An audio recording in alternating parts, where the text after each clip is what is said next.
കാരണം ഇപ്പൊ അവർക്ക് മനസ്സിലാക്കാൻ സാധിച്ചു ഞാൻ എവിടെയാണെന്ന്. അതിൽ ചില രംഗങ്ങളൊക്കെ ഉണ്ട്, നമ്മൾ വിട്ടുപോയി.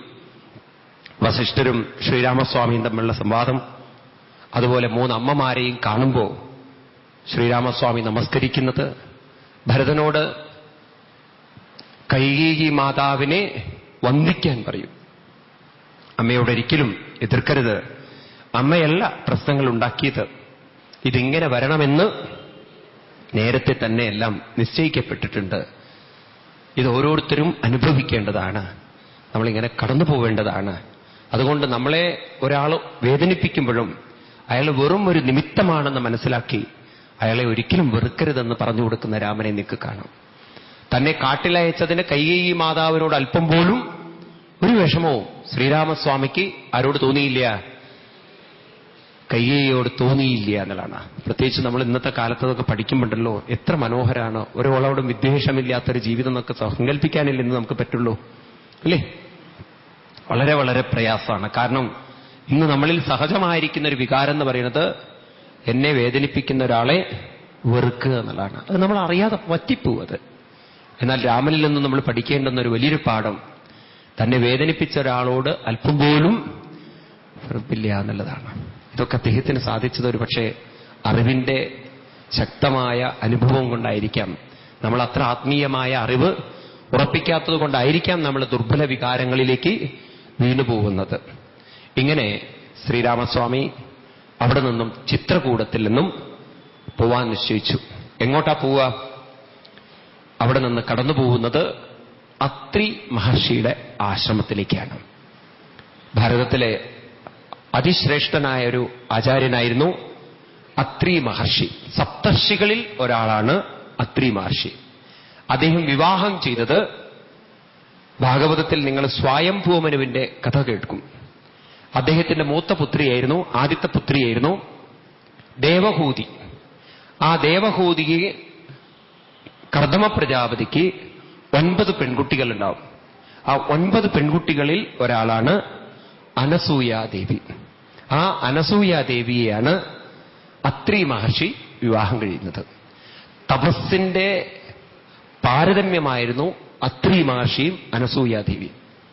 ആ അത്രി മഹർഷിയുടെ തപസ്സിന്റെ ഒരു മഹത്വമാർന്ന കഥയുണ്ട്. ഇത് 2 രീതിയിലാണ് ഭാരതത്തിൽ പ്രചരിക്കപ്പെട്ടിരിക്കുന്നത്. ഭാഗവതത്തിലുള്ള കഥയല്ല, ഭാരതത്തിന്റെ ഉത്തരദേശങ്ങളിൽ പ്രചരിപ്പിക്കപ്പെട്ടിരിക്കുന്ന കഥ. ഭാഗവതത്തിൽ കഥ പറയുന്നത് അത്രി മഹർഷി സൽപുത്രനുണ്ടാവാൻ വേണ്ടി ദിവസവും ധ്യാനത്തോടെ പ്രാർത്ഥന ചെയ്യും. ഒരു ദിവസം അദ്ദേഹത്തിന്റെ മുന്നിൽ ത്രിമൂർത്തികൾ പ്രത്യക്ഷപ്പെട്ടു. അപ്പൊ ത്രിമൂർത്തികൾ പ്രത്യക്ഷപ്പെട്ട സമയത്ത് ചോദിച്ചു, ഞാൻ ഒരാളെയാണല്ലോ ധ്യാനം ചെയ്തത്, നിങ്ങളെന്തിനാ 3 പേരും കൂടി വന്നിരിക്കുന്നത് എന്ന് മഹർഷി ചോദിക്കുകയാണ് ധൈര്യത്തോടെ. ഉടനെ പറയാണ് പരമശിവനും വിഷ്ണുവും ബ്രഹ്മാവും, നിങ്ങൾ ഒരാളെ തപസ് ചെയ്താലും ഞങ്ങൾ 3 പേരും പ്രീതരായിരിക്കുന്നു അതിൽ. കാരണം അത്രയും നിങ്ങളുടെ തപസ്സിന്റെ മാഹാത്മ്യം നിങ്ങൾ അനുഭവിച്ചു. പുത്രഭാഗ്യത്തിന് വേണ്ടിയിട്ടാണല്ലോ തപസ് ചെയ്തത്. അതുകൊണ്ട് ഞങ്ങൾ 3 പേരും ഞങ്ങളുടെ അംശത്തിൽ നിന്ന് ഓരോരോ പുത്രന്മാരെ തരാം. അങ്ങനെ ശിവന്റെ അംശത്തിൽ നിന്നും ഉണ്ടായ പുത്രനാണത്രേ ദുർവാസ മഹർഷി. ബ്രഹ്മാവിന്റെ അംശത്തിൽ നിന്നുമുണ്ടായ പുത്രനാണത്രേ ചന്ദ്രൻ, സോമൻ. വിഷ്ണുവിന്റെ അംശത്തിൽ നിന്നുണ്ടായ പുത്രനാണത്രേ ദത്താത്രേയ മഹർഷി. ഇതാണ് ഭാഗവതത്തിലെ കഥ. ഇങ്ങനെ 3 പേര് വന്നു. എന്നാൽ ഉത്തരദേശത്തിൽ കേട്ടിരിക്കുന്ന കഥ ഇങ്ങനെയല്ല. അതെന്താണ്? ഒരിക്കല് നാരദ മഹർഷി ലോകപര്യടനം ചെയ്യുന്ന സമയത്ത് ലക്ഷ്മി ദേവിക്കും പാർവതീദേവിക്കും സരസ്വതീ ദേവിക്കുമൊക്കെ വലിയ ഡമ്പ്. അവരുടെയൊക്കെ വിചാരം ഞങ്ങളെപ്പോലെ എത്ര സുന്ദരികളും പാതിവൃത്യധർമ്മം അനുഷ്ഠിക്കുന്നവരും ലോകത്തിലാരും ഇല്ലയാണ്. അപ്പൊ ഇത് കണ്ടപ്പോൾ നാരദ മഹർഷി ഒന്ന് ചൂടാക്കി. പാർവതിയോട് പറഞ്ഞു, നിങ്ങളുടെയൊക്കെ ഒരു പാതിവൃത്തി, ആ അനസൂയാദേവിയെ കണ്ടുപിടിക്കൂ, അതാണ് പാതിവൃത്തി എന്ന്. അവരുടെ സൗന്ദര്യം പോയി കാണോ, നിങ്ങളുടെ സൗന്ദര്യം ഒന്നും അടുത്ത് പോവില്ല. ഇത് ലക്ഷ്മി ദേവിയോടും ചെന്ന് പറഞ്ഞു, സരസ്വതി ദേവിയോടും ചെന്ന് പറഞ്ഞു. അവര് 3 പേരും കൂടി വനിതാ ക്ലബിൽ മീറ്റിംഗ് കൂടി. അന്നുണ്ട് ഈ വനിതാ ക്ലബ്ബുകളൊക്കെ. അവർ 3 പേരും കൂടി മീറ്റിംഗ് കൂടിയിട്ട് പറഞ്ഞു, അങ്ങനെ ഒരുത്തി നമ്മളെക്കാളും സുന്ദരിയും വലിയ ചാരിത്ര്യവും മറ്റതൊക്കെ ഉണ്ടെങ്കിൽ എന്നാ ഒന്ന് പരീക്ഷിക്കണമല്ലോ അവളുടെ എത്രത്തോളം അവളുടെ പാതിവൃത്തി ഉണ്ട് എന്നുള്ളത്. അവരെന്താ തീരുമാനിച്ചാൽ ഭർത്താക്കന്മാരെ പറഞ്ഞയച്ച് അവളുടെ നഗ്നമായ ശരീരം കണ്ടിട്ട് വരാൻ പറയാ. എന്നാ പിന്നെ പാതിവൃത്തി ധർമ്മമില്ലല്ലോ. അങ്ങനെ ഭർത്താക്കന്മാരോട് പറഞ്ഞു, നിങ്ങൾക്ക് ഞങ്ങളോട് അല്പമെങ്കിലും സ്നേഹമുണ്ടെങ്കിൽ ഞങ്ങളെപ്പോലെ പാതിവൃത്യ ധർമ്മം ഒരാൾക്കും ഉണ്ടാവരുത്. ഇപ്പൊ പറയുന്നു അത്ര അനസൂയാദേവി വലിയ പാതിവൃത്തിയാണ്. എന്നാ അങ്ങനെ ഒരു പാതിവൃത്തി ഉണ്ടോ, നിങ്ങളത് ഇല്ല എന്ന് തെളിയിച്ചു തരണമെന്ന്. ഇവര് 3 പേരും കൂടി ചോദിച്ചപ്പോ എന്താ ഞങ്ങൾ വേണ്ടത് എന്ന്. അവളുടെ നഗ്നമായ ദേഹം കണ്ടിട്ട് വരണമെന്ന്. പാവം ഭാര്യമാര് പറഞ്ഞാൽ എസ് സാർ, എസ് മാഡം എന്ന് പറഞ്ഞു പോകാനല്ലേ അവർക്ക് പറ്റുള്ളൂ. 3 പേരും കൂടി സമ്മതിച്ചു. വിഷ്ണു ഭഗവാൻ ബ്രഹ്മാവിനോട് ചോദിച്ചു, എങ്ങനെയപ്പ അവളെ കാണുക? ഒരു കാര്യം ചെയ്യാം, നമുക്ക് 3 പേർക്കും കൂടി സന്യാസ രൂപത്തിൽ പോവാം. വൃദ്ധന്മാരായിട്ട് ഭിക്ഷ പാത്രമായിട്ട് യോഗദണ്ഡൊക്കെ ആയിട്ട് പോവാം. അങ്ങനെ അവര് സന്യാസവേഷമൊക്കെ കിട്ടി അത്രി മഹർഷി ഇല്ലാത്ത സമയം നോക്കി അനസൂയാദേവിയുടെ ആശ്രമത്തിലേക്ക് പ്രവേശിച്ചു. ഭിക്ഷാം ദേഹി ഭിക്ഷാം ദേഹി. അനസൂയാദേവി വന്നു. സജ്ജനങ്ങളാണെന്ന് മനസ്സിലാക്കി ഭിക്ഷ തരാം, അവിടെ ഇരുന്നാലൊന്ന്. ഉടനെ ശിവൻ പറഞ്ഞു, ഞങ്ങള് ഇങ്ങനെ ഭിക്ഷ സ്വീകരിക്കില്ല എന്ന്. പിന്നെ എങ്ങനെയാവോ ഭിക്ഷ സ്വീകരിക്കുക? പൂർണ്ണ നഗ്നയായി വന്ന് ഞങ്ങൾക്ക് ഭിക്ഷ തരണമെന്ന്. അനസൂയാദേവി തപസ്യാണല്ലോ. ഇവരാരപ്പം എന്നെ അങ്ങനെയൊക്കെ ഒരു നഗ്നയായിട്ട് കാണണം എന്നൊക്കെ ഒരു വിചാരത്തോടുകൂടി വന്നത്. അപ്പൊ നോക്കുമ്പോൾ നമ്മുടെ ബ്രഹ്മാവുമാഷും വിഷ്ണുമാഷും ശിവനൊക്കെയാ വന്നിരിക്കുന്നതേ. ദേവിക്ക് മനസ്സിലായി. ദേവി പറഞ്ഞു, തരാലോ, നിങ്ങൾക്ക് ഞാൻ നഗ്നയായിട്ട് തന്നെ ഭിക്ഷ തരും. പക്ഷെ നിങ്ങൾ 3 പേരുണ്ടല്ലോ, ഞാൻ മനസ്സിൽ വിചാരിക്കുന്ന ഭാവത്തിലേക്ക് വരണം. എന്താ ദേവി മനസ്സിൽ വിചാരിച്ചത്? 3 പേരും പ്രസവിച്ച അവസ്ഥയുള്ള ശിശുക്കളാവണമെന്ന്. ബോധം പോലും തെളിയരുത്. അങ്ങനെ പ്രസവിച്ച അവസ്ഥയിൽ 3 ശിശുക്കളായി അവർ മാറിയത്രേ ദേവിയുടെ തപസ്സിന്റെ ശക്തി കൊണ്ട്. ദേവി അവർക്ക് മുലയൂട്ടി എന്നാ പറയുന്നത്. നഗ്നയായിട്ട് മുലയൂട്ടി. 3 പേരെയും തൊട്ടിലുണ്ടാക്കി അതിൽ കിടത്തി. ഇവിടെ പാതിവൃത്യം നോക്കാൻ പോയ 3 പാർട്ടിയും കാണുന്നില്ല. ദിവസം 1 കഴിഞ്ഞു, 2 കഴിഞ്ഞു. നാരദരാ വഴിക്ക് പോകുന്നുണ്ട്. അല്ല, വിഷ്ണു ഭഗവാൻ പോയിരിക്കുക. എങ്ങോട്ട്? അനസൂയാദേവിയുടെ അടുത്ത് പോയത്. അതുവരെ വന്നിട്ടില്ല പാർട്ടി. നിങ്ങൾ പറയണു അവള് വലിയ പാതിവൃത്തിയാണെന്ന്. അപ്പൊ അവരെ പറഞ്ഞയച്ചിട്ടുണ്ടല്ലേ എത്രയും ദിവസമായിട്ട് എന്ന്. അങ്ങനെ 3 പേരെയും വിളിച്ചിട്ട് പറഞ്ഞു, സംഗതി ഒന്ന് പോയി നോക്കൂ അവിടെ ഭർത്താവിന്റെ അവസ്ഥ എന്താന്നുള്ളത്. ഇവര് 3 പേരും അനസൂയാദേവിയുടെ ആശ്രമത്തിലെത്തിയപ്പോണ്ട് തൊട്ടില് വാവാ ഉണ്ണി വാവാവോ. ബ്രഹ്മാവുണ്ട് ഒരു തൊട്ടില്, വിഷ്ണു ഉണ്ട് വേറെ തൊട്ടില്, ശിവണ്ട് വേറെ തൊട്ടില്. പാർവതി ദേവി അനസൂയാദേവിയുടെ കാല് പിടിച്ചോട്ട് പറഞ്ഞു, ദേവി ഇങ്ങനൊരു ചതി ചെയ്യുമെന്ന് ഞാനും വിചാരിച്ചില്ല. ഭർത്താവിന്റെ അവസ്ഥ ഇപ്പൊ അതാണേ. ഭർത്താവിനെ ഈ അവസ്ഥയെ കൊണ്ടുപോകാൻ പറ്റൂ? ഇനി അങ്ങോട്ട് ആരെങ്കിലും ചോദിച്ചു കഴിഞ്ഞാൽ ഭർത്താവ് ഇതാണെന്ന് പറയാൻ പറ്റുമോ? എന്താ ഇതിനൊരു പരിഹാരം? തിരിച്ചു തരണം ഭർത്താവിന്. പറഞ്ഞൊരു കാര്യം ചെയ്യൂ, 3 അംശങ്ങളും കൂടി ചേർന്ന് ഒരാളായി തീരട്ടെ എന്ന്. അങ്ങനെ ശിവന്റെയും വിഷ്ണുവിന്റെയും ബ്രഹ്മാവിന്റെയും അംശം ചേർന്ന് ദത്താത്രേയൻ എന്ന പേരിൽ ആയി വന്നു എന്നാണ്. ആ ദത്താത്രേയന് 3 തലകളായിട്ടാണ് സങ്കല്പിച്ചിരിക്കുന്നത്. ആ തലകള് ബ്രഹ്മാവിന്റെയും വിഷ്ണുവിന്റെയും ശിവന്റെയും. നിങ്ങൾ മഹാരാഷ്ട്രയിലൊക്കെ നോക്കിക്കഴിഞ്ഞാൽ ദത്താത്രേയന്റെ പ്രതിഷ്ഠകളുണ്ട്. ആ പ്രതിഷ്ഠകളിലൊക്കെ 3 തലകളുള്ളതായിട്ട് നിങ്ങൾക്ക് കാണാം. ഈ കഥയെ ആസ്പദമാക്കിയിട്ടാണ് അത് വന്നിരിക്കുന്നത്. അപ്പൊ അങ്ങനെയുള്ളൊരു തപസ്വിനിയാണ് ആര്? അനസൂയാദേവി. കഠിനമായ തപസ്സിലൂടെ ഭർത്താവ് ഏത് ആധ്യാത്മിക ഉന്നതി നേടിയോ അതേ ഉന്നതി നേടിയവളാണ് ആര്? അനസൂയാദേവി. സാധാരണയുണ്ടല്ലോ, നമ്മൾ ഭാരതത്തിലേക്ക് നോക്കിക്കഴിഞ്ഞാൽ ആണുങ്ങൾ നേടുന്ന ആധ്യാത്മിക പുരോഗതി സ്ത്രീകൾ നേടാറില്ല. എന്തുകൊണ്ടാന്ന് വെച്ചാൽ അത്ര കഠിനമായ തപസ്സൊന്നും അവർ ചെയ്യാറില്ല. എന്നാൽ ഭർത്താവിനോളം തപസ് ചെയ്ത് ആ തലത്തിലേക്ക് എത്തിയവളായിരുന്നു അനസൂയാദേവി.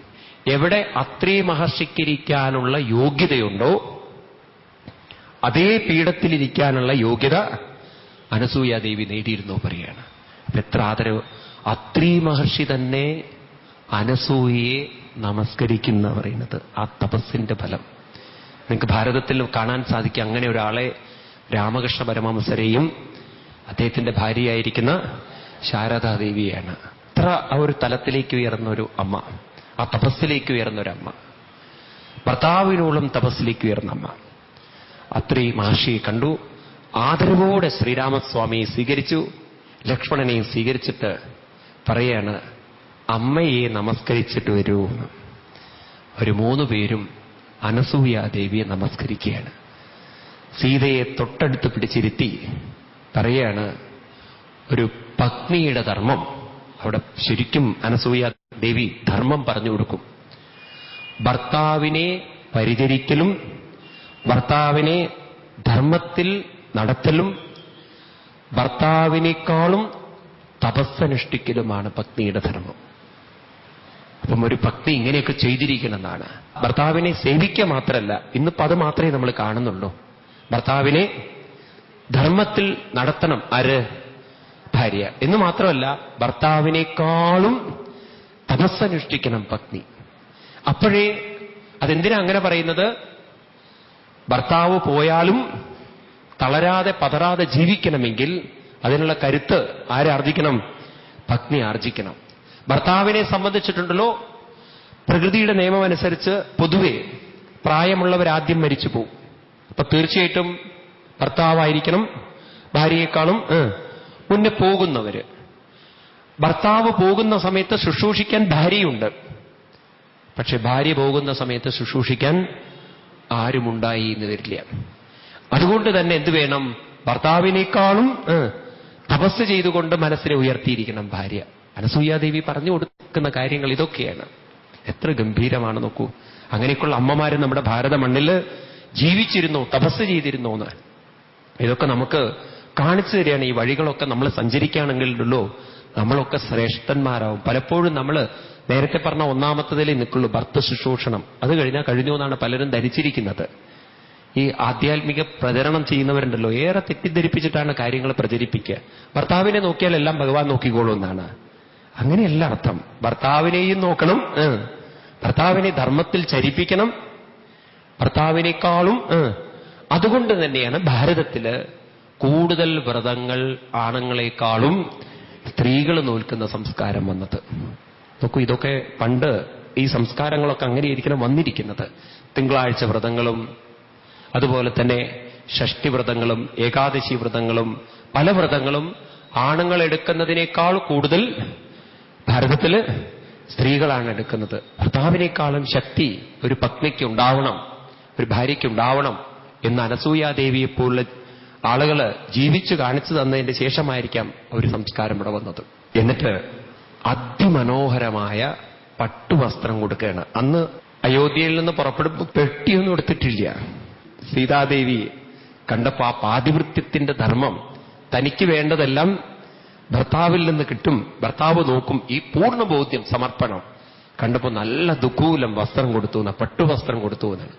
ധാരാളം ആഭരണം കൊടുത്തു. എന്നിട്ട് പറഞ്ഞു, ദേവി ഇതൊക്കെ അണിഞ്ഞു കാണുമെന്ന് എനിക്കൊരു മോഹമുണ്ട് എന്ന്.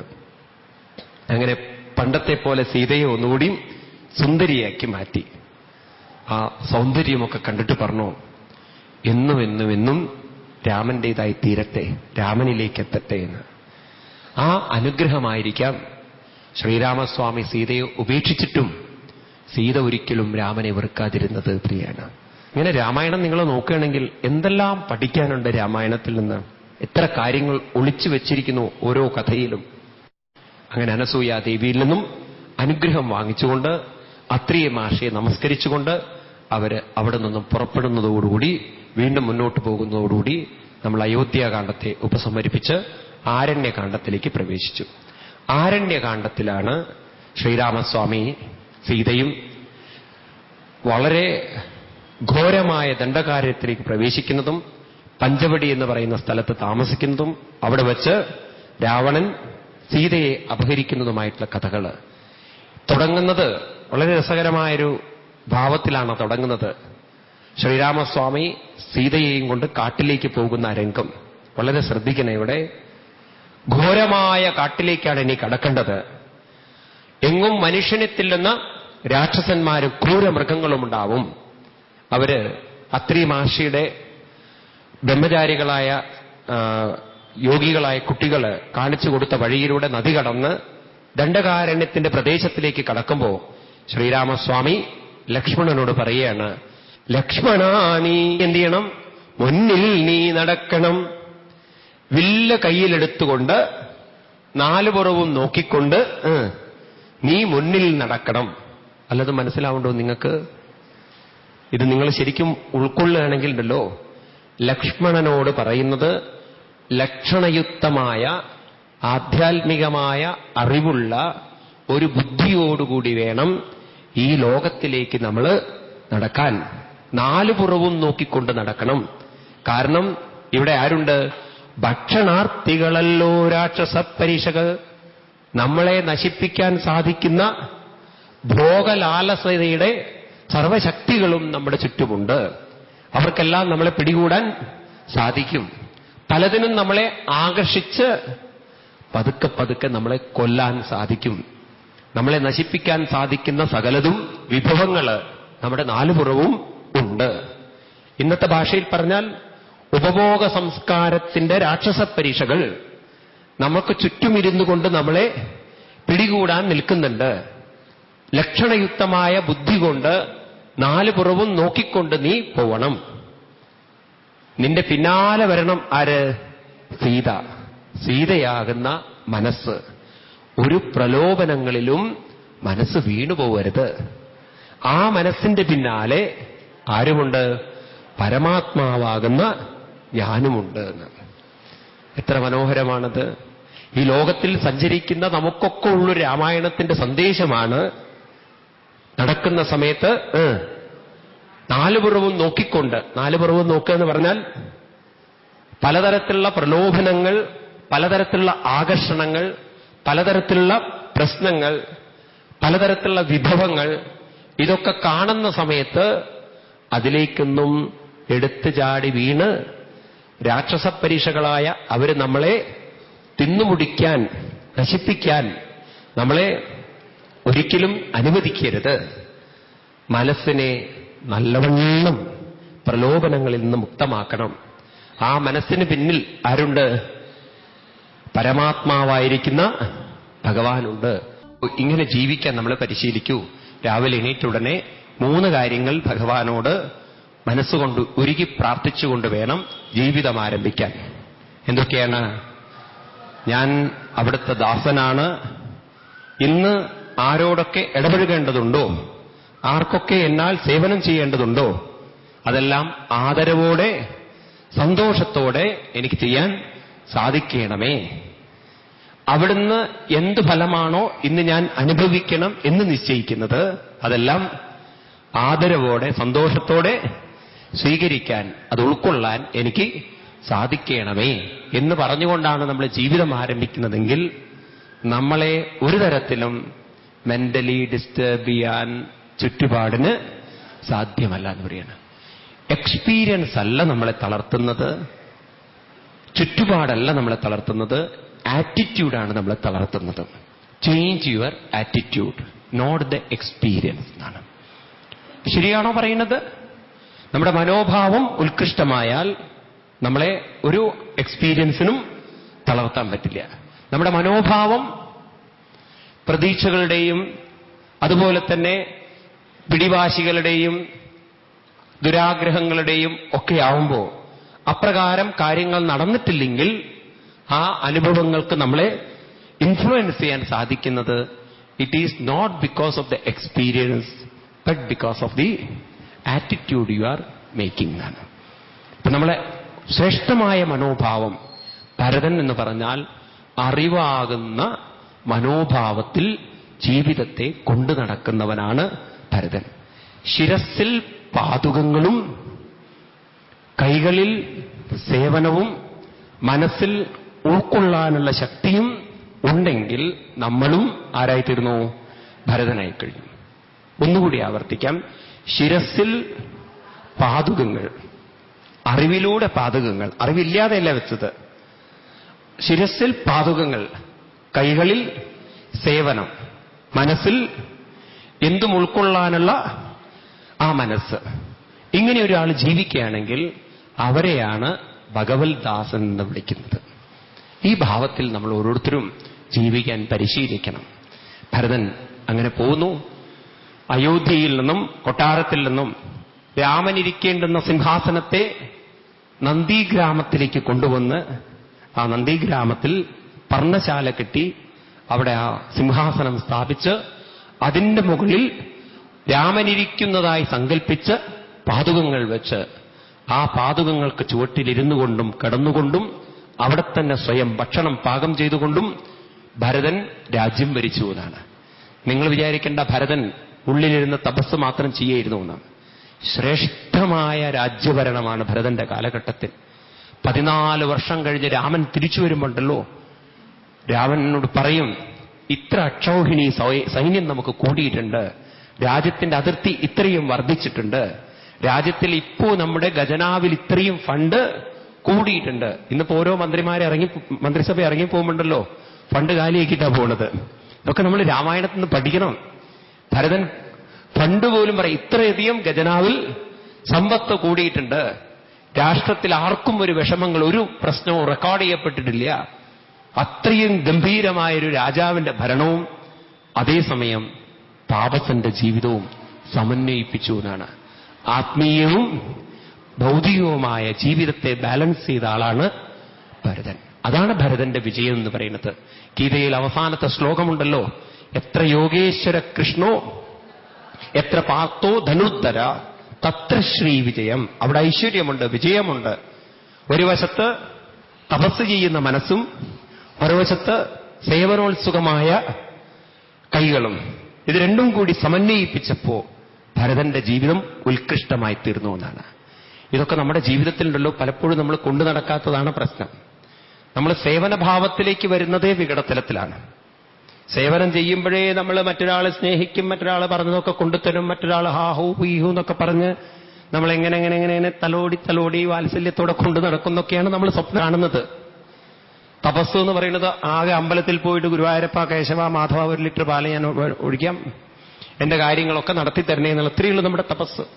അപ്പൊ ഇതിലൊക്കെ നമ്മൾ ഒതുങ്ങി നിൽക്കുന്നത് കൊണ്ടായിരിക്കാം കേവലം ഒരു ബാഹ്യമായ തപസ്സും അതുപോലെ തന്നെ പ്രതീക്ഷകൾ ഏറെ വെച്ചുകൊണ്ടുള്ള ജീവിതവുമായിരിക്കാം നമ്മുടെയൊക്കെ ജീവിതത്തിന്റെ ബാലൻസ് തെറ്റിക്കുന്നത്. ആണോ അല്ലയോ? ചിന്തിക്കും നിങ്ങൾ. കുട്ടിക്കാലത്തെ ഇതൊക്കെ വരേണ്ടതാണ്. കല്യാണം കഴിച്ചു കഴിഞ്ഞാൽ പെട്ടെന്ന് ഇത് വരണം. എന്നാൽ പിന്നെ ഭർത്താവിൽ നിന്നൊന്നും ഏറെ ഇങ്ങോട്ട് പ്രതീക്ഷിക്കില്ല, അങ്ങോട്ട് കൂടുതൽ കൊടുക്കും. സാധാരണ കല്യാണം കഴിച്ച് പോകുന്ന കുട്ടികളോട് നമ്മൾ പറഞ്ഞു കൊടുക്കേണ്ട ഒരു കാര്യം ഇതാണ്. എന്താണ്? ഇങ്ങോട്ടൊന്നും പ്രതീക്ഷിക്കാതെ അങ്ങോട്ട് ധാരാളം എല്ലാ കാര്യങ്ങളും ആദരവോടെ ചെയ്തു കൊടുക്കുക. ഇങ്ങോട്ട് സ്നേഹം പ്രതീക്ഷിക്കരുത്, അങ്ങോട്ട് സ്നേഹം കൊടുക്കണം. ഇങ്ങോട്ട് എന്ത് കിട്ടിയാലും സംതൃപ്തി, അങ്ങോട്ട് എത്ര കൊടുത്താലും സംതൃപ്തി വരരുത്. ഇനിയും കൊടുക്കണം, ഇനിയും കൊടുക്കണം, ഇനിയും കൊടുക്കണം എന്നുള്ള മനസ്സ് വരണം. ഈ ഭാവമൊക്കെ ഒന്ന് വരുമോ? കണക്ക് തന്നെ. ഇന്നിപ്പോ കാലമൊക്കെ മാറിയപ്പോ നിങ്ങൾക്ക് വേണമെങ്കിലേ ഉണ്ടാക്കിങ്ങോട്ട് കഴിച്ചാൽ മതി. നന്നായിട്ടില്ല എന്ന് ഭർത്താവ് പറഞ്ഞു കഴിഞ്ഞല്ലോ, മിക്കവാറും ഭർത്താക്കന്മാർ പെട്ടുപോയിരിക്കുകയാണ്. ഒരു നല്ല ചായ ഉണ്ടാക്കി തന്നൂടെ, എന്റെ കൈ കൊണ്ട് ഉണ്ടാക്കിയിട്ട് അത്ര നന്നാവില്ലെങ്കിൽ സ്വയം അങ്ങോട്ട് ഉണ്ടാക്കി കഴിച്ചോളൂ എന്ന് കഴിഞ്ഞു. ഒരു കാര്യം കൂടി പറയും, ഉണ്ടാക്കുന്ന സമയത്ത് ഒരു ഗ്ലാസ് എനിക്കും തന്നോളൂ എന്ന്. ആ കാലഘട്ടത്തിലാണ് ഇപ്പം നമ്മൾ ജീവിക്കുന്നത്. നിവൃത്തിയില്ലാത്തതുകൊണ്ടാണ് പലരും. അതുകൊണ്ട് ആരോ പത്രത്തിൽ അഡ്വർടൈസ്മെന്റ് കൊടുത്തു, ഈ മാട്രിമോണിയൽ കോൾ ഉണ്ടല്ലോ, അതിൽ ഭാര്യയെ ആവശ്യമുണ്ട് എന്നുള്ളൊരു കോള്. അയാൾ തെറ്റിപ്പോയതാണ്. കല്യാണം കഴിക്കാൻ ഒരു പെണ്ണിനെയാണ് അയാൾക്ക് വേണ്ടത്. ആ സ്ഥാനത്ത് ഇയാൾ ഭാര്യ എന്ന് എഴുതി. അയാൾക്ക് 1000 കത്താണ് അത്ര കിട്ടിയത്, എന്റേതെടുക്കൂ എന്ന്. കാരണം മതിയേറ്റിരിക്കുകയാണ് ഓരോരുത്തരും. അപ്പൊ അങ്ങനെ നമ്മുടെ ജീവിതത്തിൽ യജ്ഞഭാവന ഇല്ലാതെയായത് കൊണ്ടായിരിക്കാം നമ്മൾ പലപ്പോഴും ദുഃഖങ്ങളും അസ്വാസ്ഥ്യങ്ങളിലൊക്കെ വീഴുന്നത് എന്ന് പറയാനും. ഭരതൻ രാജ്യം ഭരിച്ചു.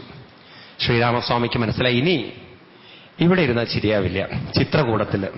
കാരണം ഇപ്പൊ അവർക്ക് മനസ്സിലാക്കാൻ സാധിച്ചു ഞാൻ എവിടെയാണെന്ന്. അതിൽ ചില രംഗങ്ങളൊക്കെ ഉണ്ട്, നമ്മൾ വിട്ടുപോയി.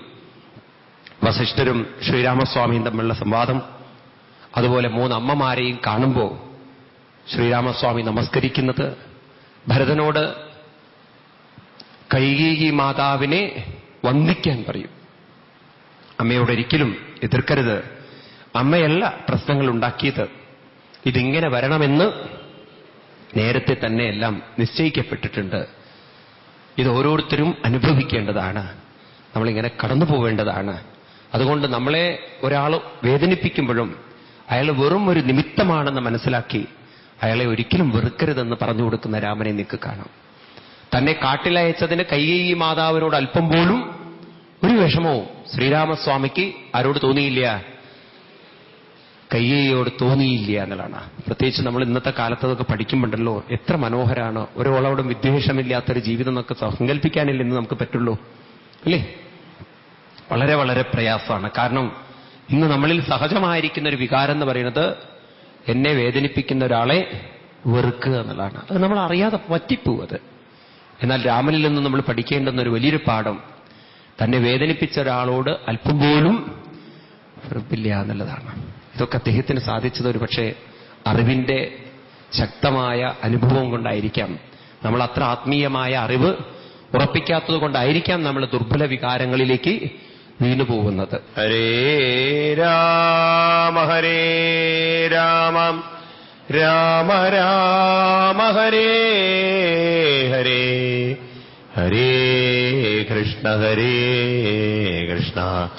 കൃഷ്ണ കൃഷ്ണ ഹരേ ഹരേ ജാനകീ ജീവനസ്മരണം